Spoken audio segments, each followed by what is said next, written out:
Hello everyone, good evening. स्वागत है आपका हमारे यूट्यूब चैनल पे। तो आज के इस वीडियो में हम लोग बात करने जा रहे हैं। यहाँ पे आपको पता होगा हम लोगों ने जो यहाँ पे सिलेबस कवर किया हुआ था फार्मास्यूटिकल एनालिसिस का, ठीक है। फार्मास्यूटिकल एनालिसिस का यहाँ पे आप देख सकते हो हम लोगों ने फार्मास्यूटिकल एनालिसिस का चैप्टर 1 कंप्लीट कर लिया है, चैप्टर 2 भी कंप्लीट कर लिया है, ठीक है। और यहाँ पे आपको पता होगा हम लोगों ने चैप्टर 2 में लेक्चर 4 देख लिया है, ठीक है। लेक्चर 4 के बाद हम लोगों ने लेक्चर 5 भी देख लिया है और यहाँ पे हम लोगों का लेक्चर 5 ख़त्म होता है। और अब हम यहाँ पे बात करेंगे चैप्टर फर्स्ट जो हमारा यूनिट 2, ठीक है। यूनिट 2 हम लोगों ने यूनिट 1 का 5 लेक्चर में ख़त्म कर दिया है। यूनिट 1 हम लोगों ने 5 लेक्चर में ख़त्म कर दिया। आज यहाँ पे हम लोगों का चैप्टर फर्स्ट स्टार्ट होगा। यूनिट क्या है? यूनिट 2, ठीक है। यहाँ पे हम लोगों का लेक्चर 6 होने वाला है, ठीक है। तो ये लेक्चर 6 रहने वाला है और यहाँ पे चैप्टर फर्स्ट है हमारा यूनिट 2 का फार्मास्यूटिकल एनालिसिस का, ठीक है। फार्मास्यूटिकल एनालिसिस का, ओके। तो यहाँ पे हम लोग बात करेंगे एसिड बेस टाइट्रेशन क्या होता है। एसिड बेस टाइट्रेशन जो होता है वो क्या होता है, उसके सिलेबस के बारे में बात करेंगे और उसकी डिटेल्स के बारे में बात करेंगे, ठीक है। सबसे पहले हम यहाँ पे उसकी सिलेबस देखेंगे। सिलेबस क्या है? एसिड बेस टाइट्रेशन, मतलब कि एसिड बेस टाइट्रेशन हम किस तरीके से करेंगे उसका इंट्रोडक्शन देखेंगे। Theories of acid base indicators, इसमें इसकी थ्योरीज देखेंगे। जो भी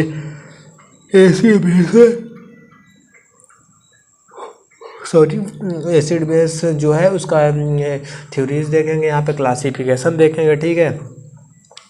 और यहाँ पे जो हमारा स्टोरेज हो गया, वॉल का very weak and base neutralization curve जो है, ये सारा कुछ देखेंगे। यहाँ पे हम लोग बात करेंगे उसकी डिफिनीशन के बारे में। यहाँ पे देखते हैं it is a process techniques in which a solution of known concentration is used to determine the concentration of unknown solution। मतलब कि यहाँ पे हम क्या करते हैं, एक प्रोसेस है, एक प्रोसेस बोलो या फिर टेक्निक बोलो, तो हमारा एक प्रोसेस है जो भी हमारा known concentration, मतलब कि जो भी हमारा सोल्यूशन ऑफ known concentration, जो भी हमारा सोल्यूशन है known concentration से उसको डिटरमाइन करते हैं। अननोन सोल्यूशन मतलब कि उसको डिटरमाइन करते हैं, उसकी कंसनट्रेशन चेक करते हैं अननोन सैंपल की, ठीक है।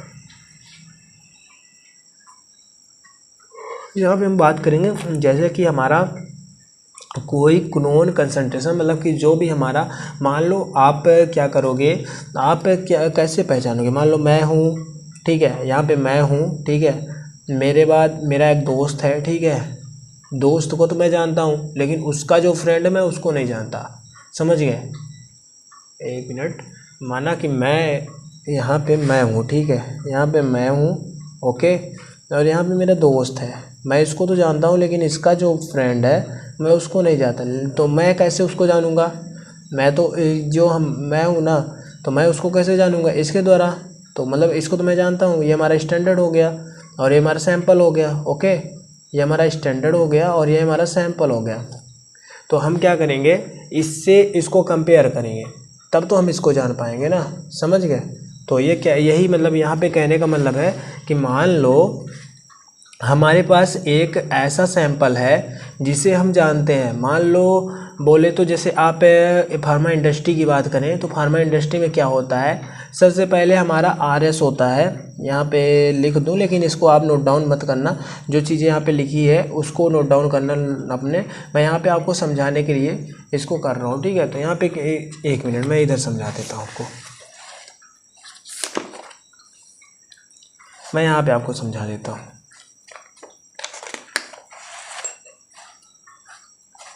तो यहाँ पे मैं समझा देता हूँ आपको कि मान लो हमारा स्टैंडर्ड है, स्टैंडर्ड से पहले हमारा क्या था, आरएस, जो इंडस्ट्री में चलता है, ठीक है। इंडस्ट्री में क्या होता है, आरएस का जो मतलब है रेफरेंस स्टैंडर्ड। आरएस का जो मतलब है वो रेफरेंस स्टैंडर्ड होता है। रेफरेंस स्टैंडर्ड जो होती है इसे बोलते हैं हम इम्प्योरिटी, ओके। तो हमारा रेफरेंस स्टैंडर्ड जो होता है ये काफ़ी महंगा आता है बोले तो, ठीक है। आप जब इंडस्ट्री में जाओगे, फार्मा इंडस्ट्री में क्वालिटी कंट्रोल डिपार्टमेंट में वर्क करोगे, तो वहाँ पे जो होता है आरएस होता है वो काफ़ी महंगा आता है। छोटी छोटी वायल होती हैं जिसमें 200-500 mg होते हैं सैंपल, तो वो हमारी होती है 10,000, 15,000, 20,000, 25,000 ऐसे करके हमारी आरएस आती है, ठीक है। उसमें से इतू सा रहता है 200 mg 500 mg सैंपल, ठीक है। तो उसमें क्या होता है कि हमारा RS होता है, तो हम इससे क्या करेंगे, हमारा जो अप्रूव्ड होता है, जैसे बोले तो वर्किंग स्टैंडर्ड। अब वर्किंग स्टैंडर्ड क्या होता है,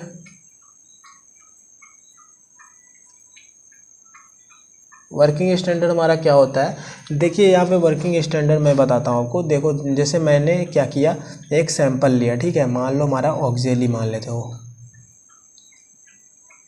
ऑक्जेली प्लेटिन हमारा सैंपल आ गया, हमने RM लिया, RM रॉ मटेरियल, ठीक है, RM हमने लिया ऑक्जेली प्लेटिन का।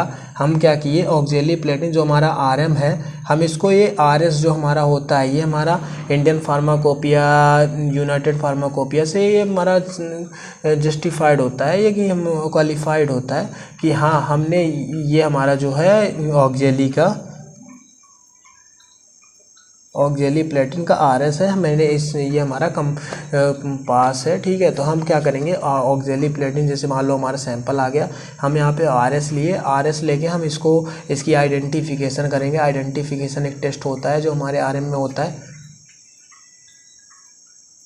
आइडेंटिफिकेशन हमारा टेस्ट होता है जो RM की ADS में होता है। तो हम आइडेंटिफिकेशन टेस्ट IR के द्वारा लगाते हैं, ठीक है, UV स्पेक्ट्रो IR के इंफ्रारेड स्पेक्ट्रोस्कोपी के द्वारा हम लगाते हैं, ठीक है, IR के द्वारा हम लोग इसको लगाते हैं ये टेस्ट।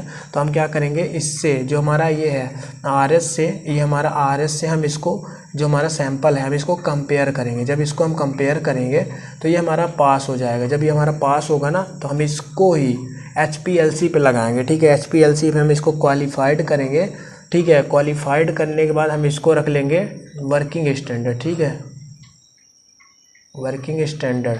तो हम इसी को वर्किंग स्टैंडर्ड रख लिए। अब जब हमने इसको वर्किंग स्टैंडर्ड रख लिया तो हमारा ये वर्किंग स्टैंडर्ड हो गया, ठीक है। हम तो इससे मतलब इससे हमने कंपेयर कर लिया सेम प्रूफ, मतलब कि हमें सेम मिल गया RS और हमारा ये एग्जाम्पल जो है हमने इसको सेम कर दिया, मतलब कि सेम, हाँ मेरा पास है सारा कुछ, तो हमने इसका नाम दिया वर्किंग स्टैंडर्ड।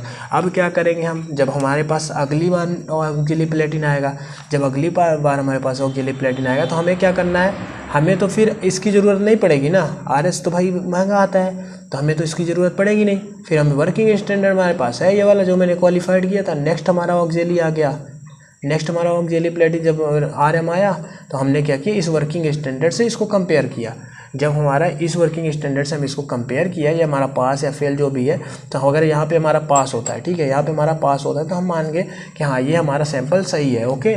तो यहाँ पे हम समझ गए कि हमारा सैंपल सही है, हमने इसको किया, इसकी आइडेंटिफिकेशन हो गई, सॉल्युबिलिटी हो गई, IR हो गया, DISO हो गया, DT होगी, सारा कुछ हमने कर लिया। HPLC पे ऐसे लगा दिया, फिर उसके बाद हमारा इससे हमारा बैच बन गया। बैच बनने के बाद फिर हमारा जो बैच बन जाता है उसके बाद हमारा सैंपल ये मतलब कि जब बन जाएगा तो फिर उसके बाद हम इंजेक्शन, जो भी इंजेक्शन बनाना है, टैबलेट बनाना है, कैप्सूल बनाना है, जो भी बनाना है, हम इससे अपना टैबलेट, कैप्सूल, इंजेक्शन बना के मार्केट में सप्लाई करेंगे, ठीक है।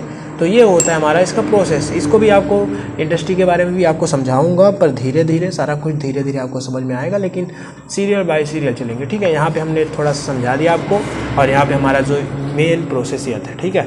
देखिए यहाँ पे जो हमारा अननोन कंसंट्रेशन, मतलब कि हमारा जो वर्किंग स्टैंडर्ड होता है उससे हम अननोन सैंपल को हम उससे कंपेयर करते हैं, ठीक है। तो उससे हमें पता चल जाता है कि हाँ ये सही है या गलत। देखिए यहाँ पे क्नोन कंसंट्रेशन ऑफ सोल्यूशन, ये हमारा सोल्यूशन जो है क्नोन है, इसको हम जानते हैं। यहाँ पे हमने अननोन कंसंट्रेशन ऑफ सोल्यूशन लिया हुआ है, ठीक है, डिटरमाइन किया। यहाँ पे देखिए हमने टाइट्रेशन के द्वारा इसको डिटरमाइन किया हुआ है, ठीक है। यहाँ पे देखते हैं, during titration with the titrant and known solution is added from the burette to a titrant the known solution until the reaction of complete till end point, मतलब कि जो भी हमारा रिएक्शन होती है, जो भी हम इसको टाइट्रेशन करेंगे, टाइट्रेशन करने के बाद जो हमारा एंड पॉइंट पे इसमें आता है, इसका मतलब कि रिजल्ट आता है, वो हम देखते हैं, ठीक है। जैसे यहाँ पे टाइट्रेंट करते हैं, उसको टाइट्रेंट करते हैं, a solution which known concentration which taken of burette, मतलब कि जो भी हमारा सोल्यूशन है उसको हम ब्यूरेट में लेते हैं, ठीक है। उसको हम ब्यूरेट में लिया, ब्यूरेट में लेने के बाद हमने क्या किया, टाइट्रेंट किया। यहाँ पे आप देख सकते हो तो ए solution which clone concentration with ये टेकन अप कोनिकल फ्लास्क, मतलब कि जो हमारा ये जिसको हम ये वाला जो हमारा क्लोन कंसंट्रेशन मतलब कि जिस सैंपल को हम जानते हैं, बोले तो जिसको अभी मैंने बताया ना वर्किंग स्टैंडर्ड, जो हमारा वर्किंग स्टैंडर्ड बोले तो जो हमारा सैंपल जानते हैं हम उसको हमने यहाँ पे टाइट्रेशन के माध्यम से समझ रहे हैं, क्योंकि हम यहाँ पे एसिड बेस टाइट्रेशन पढ़ रहे हैं। ठीक है, हमने वो आपको सैंपल समझाया है, सेम ही प्रोसेस होता है ये भी। ठीक है, तो हमारा ये मान लो हम जब टाइट्रेशन करेंगे तो हमारा जो क्लोन कंसंट्रेशन, जिसे हम मान लो 0.1 मोलर का सिल्वर नाइट्रेट बनाया हुआ है, तो हमने ब्यूरेट में हमें क्या बनना है 0.1 मोलर का सिल्वर नाइट्रेट। अब यही नहीं बनना है, हर का अलग अलग प्रोसेस होता है। ठीक है, मान लो मैं बोल रहा हूँ, ठीक है, तो यहाँ पे सिल्वर नाइट्रेट हमने क्या किया ब्यूरेट में फील्ड कर दिया। ब्यूरेट में फील्ड करने के बाद हमने क्या किया, यहाँ पे अननोन कंसंट्रेशन, जो भी हमारा अननोन वाला सैंपल है जो हमें चेक करना है, उसको हम क्या करेंगे, यहाँ पे हमने क्या किया टाइट्रेट किया, मतलब कि इसमें हमने क्या किया, a solution with the clone concentration which taken अब क्लोनिकल फ्लास्क, मतलब कि जो हमारा सैंपल है उसको हमने क्लोनिकल फ्लास्क में लिया। ठीक है, उसके बाद इंडिकेटर उसमें डाला, यहाँ पे देखिए a substance which added titrate from identifying end point, मतलब कि हमने इंडिकेटर डाला, इंडिकेटर डालने के बाद उसको मैंने टाइट्रेट किया, मतलब कि हमने जो हमारा ब्यूरेट होता है, यहाँ पे आप देख सकते हो जो हमारा ब्यूरेट होता है, यहाँ पे हमने इसको हमने ऑन किया और यहाँ पे हमारा ड्रॉप वाइज हमने डाला। उसके बाद फिर हमारा जो एंड पॉइंट में हमारा कलर चेंज होता है, पिंक कलर ब्लू कलर जो भी है, तो हमारा पिंक कलर जब प्रोड्यूस करेगा उसके बाद हम उसको वहाँ पे रोक देंगे, वो हमारा एंड पॉइंट जो भी है हम उसको रीड कर लेंगे, उससे हमें नोट कर लेना। ठीक है, यहाँ पे देखिए, तो फिर हमने किया इक्विपमेंट ऑफ द, मतलब कि उसको मैंने यही किया प्रोसेस जो मैंने आपको समझाया।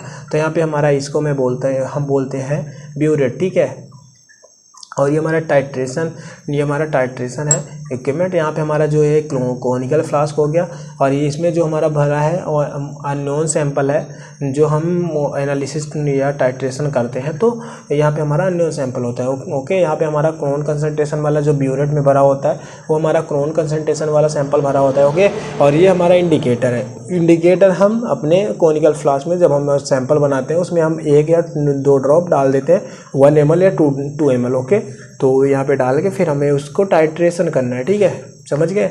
उसके बाद हम बात करेंगे are analysis is equal to the moles of titration clone concentration, जो भी हमारा यहाँ पे क्लोन कंसंट्रेशन है उसको एनालिसिस करेंगे, उसको देखेंगे। ठीक है, एंड पॉइंट में जो भी हमारा रिजल्ट आया है वो चेक करेंगे कि हमारा अगर हमारी एसटीपी बोल रही है कि हाँ हमारा रेड कलर आना है या फिर हमारा पिंक कलर आना है, तो वो आया या नहीं आया वो चेक करेंगे हम यहाँ पे। ठीक है, फिर हम बात करेंगे यहाँ पे आप देख सकते हैं आगे acid base titration. Acid base titration होता क्या है? ठीक है, एसिड बेस टाइट्रेशन के बारे में यहाँ पे समझते हैं। तो देखिए it is a quantitative which is used to determine the known concentration and basic which is help to known concentration of basic of base। ठीक है, तो ये हमारा यहाँ पे एसिड बेस टाइट्रेशन होता है। एसिड बेस टाइट्रेशन के बारे में सारा कुछ यहाँ पे मैं डिटेल में आपको नेक्स्ट वीडियो में बताऊंगा। ठीक है, वीडियो पसंद आई हो गाइस तो वीडियो को लाइक कर देना, चैनल को सब्सक्राइब कर देना। मिलेंगे नेक्स्ट वीडियो में नए टॉपिक के साथ। थैंक यू, धन्यवाद।